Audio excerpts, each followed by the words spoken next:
The news day continues here on One News Now. I'm Riza Diaz. The local government of Quezon City has started giving safety seal certificate to establishments that are strictly complying to health protocols. To tell us more about this, we have our correspondent Ryan Ang. He's reporting to us live from Quezon City. Ryan, which and what establishments were awarded with the safety seal certificate so far?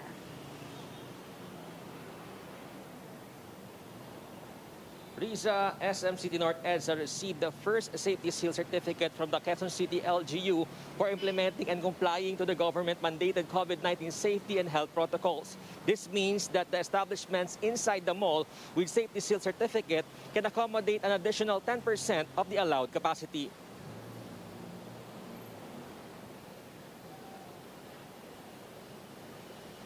Mayor Joy Belmonte, DILG Undersecretary Jonathan Malaya, and DTI Secretary Ramon Lopez attended the ceremonial awarding of Safety Seal to SM City North EDSA.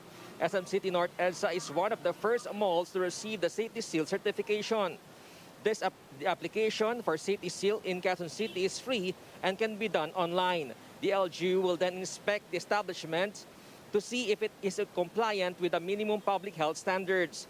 The establishment must also use or integrate its contact tracing with StaySafe.ph. The safety seal is valid for 6 months.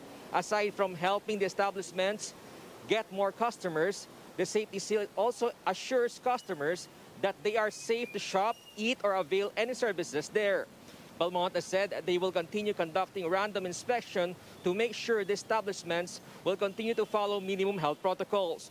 Officials are also urging to public to report establishments that are violating protocols. Riza, Belmonte announced that they will add an extra vaccination shift. This is part of their preparation in inoculating those who are in the A4 category or the essential workers. So far, more than 425,000 doses of COVID-19 vaccines were administered in the city. Riza? Thank you for that report. That's Ryan Ang reporting from Quezon City.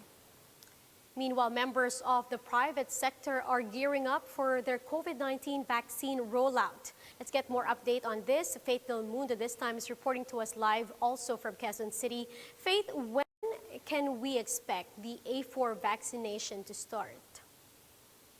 Yes, Riza, the private sector is all set and prepared for the ceremonial vaccination of A4 priority group on Monday.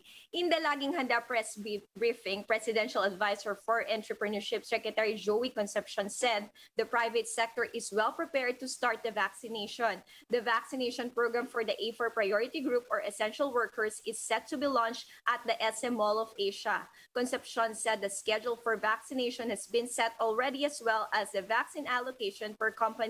There are over 200 private companies who will implement the inoculation to their employees. The bulk of the vaccines for the private sector will arrive by July. Some 1.7 million AstraZeneca jobs are expected to be delivered in August. Apart from AstraZeneca, Concepcion said Moderna vaccines will arrive in the third quarter of the year. Doses of Indian-made vaccines, Novavax, and Covaxins are also expected to be delivered during this period. The private sector expects to receive around 5.5 million doses, while some 39 LGUs will get more than 11 million. The IATF has divided the A4 group into different categories. These are private employees required to physically report to work, employees in the government, workers in the informal sector, and self-employed who may be required to work outside of their homes, and those working in private households. Meanwhile, Concepcion supports the digital issuance of vaccine card to be easily verified if it is fake or not. Concepcion said that the aim is to increase the mobility of vaccinated persons. He emphasized it is necessary to ease the verification during domestic and foreign travel. Riza, Concepcion assures the public that there are enough vaccines for the private sector. The primary concern for now is the hesitancy, so he is encouraging workers to get the job once available. Riza? Thank you. That's Faith Del Mundo reporting live from Quezon City. Now, another batch of 1 million doses of Sinovac COVID-19 vaccines is set to arrive in Manila on Sunday. Philippine Ambassador to China, Chito Santa Romana, shared on Facebook photos of the shipment being prepared and checked by the Philippine Embassy team.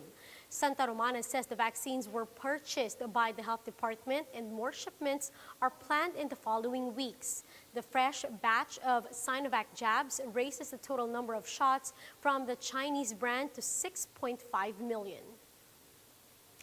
Some women are still hesitant on getting vaccinated against COVID-19 due to fears related to fertility and pregnancy. The WHO answers these concerns and explains how vaccines are safe for them. Let's watch this.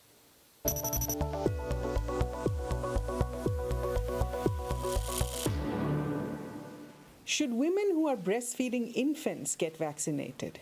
How about women who are pregnant or planning to get pregnant, or women who are menstruating? Hello and welcome to Science in 5. I'm Vismita Gupta-Smith, and we are going to get these answers for you from WHO's Chief Scientist, Dr. Soumya Swaminathan today. Welcome, Soumya. Hello, Vismita. Soumya, my first question to you is women who are breastfeeding infants, what is the advice for them? Should they get vaccinated? Yes, the answer is yes. So women who have given birth and who are breastfeeding their babies can take the vaccine, should take the vaccine when it becomes available to them. There is no risk at all because all the vaccines that are being used presently, none of them have the live virus in it, and so there's no risk of transmission through the breast milk. In fact, antibodies that the mother has can go through the breast milk to the baby and may only serve, maybe to protect the baby a little bit, but there's absolutely no harm. It's very safe. And so women who are breastfeeding can definitely take the vaccines that are currently available. Soumya, what about women who are pregnant or are planning to get pregnant? Yeah, that's really important because pregnancy, of course, is a very special situation because we're concerned about the health of the mother, but also about the health of the fetus, the unborn child. And so any drug or vaccine that is administered during pregnancy, we always take special care to make sure that there is no potential safety concern or any adverse event. In the case of COVID, we know that pregnant women are at higher risk of getting severe COVID and also at higher risk of delivering a baby prematurely.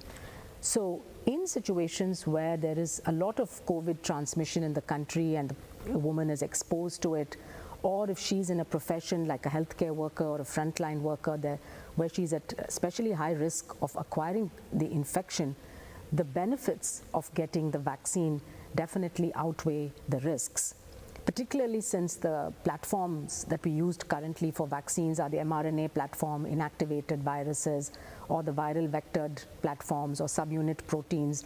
None of them have a live virus that can multiply within the body and that could potentially create a problem. So I think it's important that pregnant women in every country be explained the benefits versus the risks and be offered the vaccine if they would like to take it. And it's probably the right thing to do in many situations, as I said, where the pregnant woman is at higher risk of getting the infection and where the vaccines would bring more benefits. Soumya, should women get vaccinated when they are menstruating? So there is nothing scientifically to really come in the way of a menstruating woman taking the vaccine, apart from the fact that she may feel a bit tired. But if that's the date on which you have a vaccine appointment and you happen to have your periods, there's absolutely no problem in going ahead and getting the vaccine. Soumya, we hear a lot of misinformation about vaccines and fertility and infertility. Could you please explain the science behind this? Yes, it's a common myth, and I should start by saying that there is absolutely no scientific evidence or truth behind this concern that vaccines somehow interfere with fertility, either in men or in women.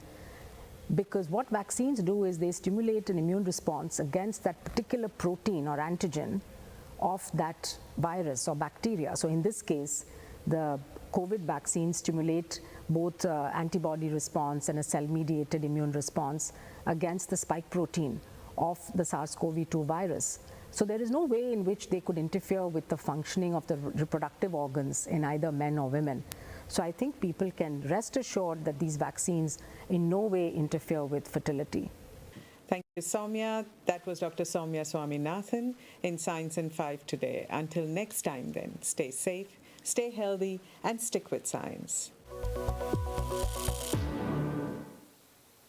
Now, for more updates, visit News 5, The Philippine Star, and Business World Online. Visit our website, onenews.ph, for more in-depth analysis. You can also catch One News on Signal Play app. Register for a free account now, www.signalplay.com, and stream One News live anytime, anywhere. Mask on, wash hands, and stay safe, Philippines. I'm Riza Diaz. We are One News.